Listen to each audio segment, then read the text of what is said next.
One of the reasons I love public speaking skills, presentation skills, and love teaching people is I do believe it's a great way to help your career at any stage, no matter where you are, whether you're here and want to go here, or down at the bottom, or maybe you were up here, went down here. It's a way to get back up. I know that firsthand. In 2001, early 2001, I was not a young man back then. I was 38, going to turn 39 later that year. I'd had a string of failures. I'd had dot-com failures, syndicated talk shows go bust. Frankly, almost everything I touched just didn't turn out well. And I found myself living in a slum in the worst part of Queens. I won't even mention the name of the place, but I'm right next to Kennedy Airport. It's loud, airplanes are going over, and I'm living in what's literally a flop house. It was a $400 a month place, and I think my entire bank balance at that point was $400. And at that point, that's when I started my career for real as a professional trainer. Now, I'd done trainings on the side since 1984, but as far as really establishing myself, working full-time to build a presentation skills training business and a media training business, it started right there. That was kind of my beginning point. I'll never forget, I was sitting on the floor in my bedroom because I had no chair. I had a laptop on the floor because I had no desk or table. I had one 12-year-old video camera, and it was VHS.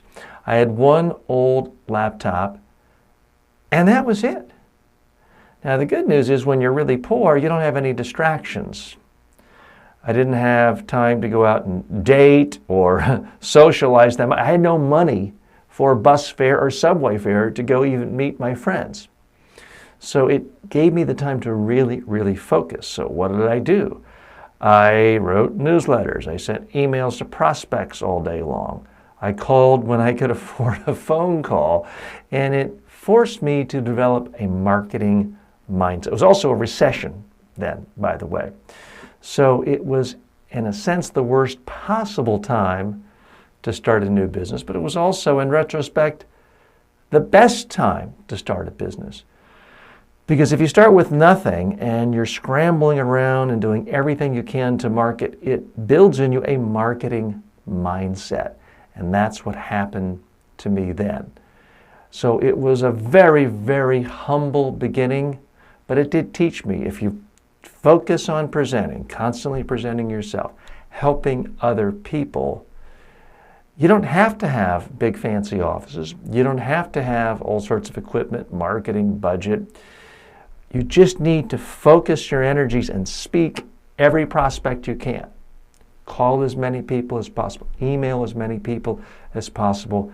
And pitch your vision, pitch your mission, and you can ultimately find some success. Okay, so why do I tell that story? I want people to realize that I'm not just someone who everything I've ever touched has turned to success. I've had some hard times too. I want to seem relatable to people, and it does make them feel like, oh, he's had some downsides too. It's long enough ago that they don't feel like, why am I using this guy? He's a failure. It was a long enough time ago, so it's kind of safe for me to use that as an example. And it does stress to people that if you focus and speak, now there was no YouTube back then, but just speaking to people on the phone, speaking to people who will meet you for a free meeting, speaking to people through an email can be enough to build a business. Now, I don't want to make it sound like, well, I did it, anyone can do it, and be just a generic motivational speaker, because there are some advantages I have that other people don't have. Let's face it, the world is filled with racism and sexism and classism and all sorts of other problems that frankly have benefited me. So I don't want to make it sound like everybody can do this since I did it, but I do want to give people kind of a sense of my own arc, things that have worked for me, so that they can pick and choose some of them or use that as inspiration, even better.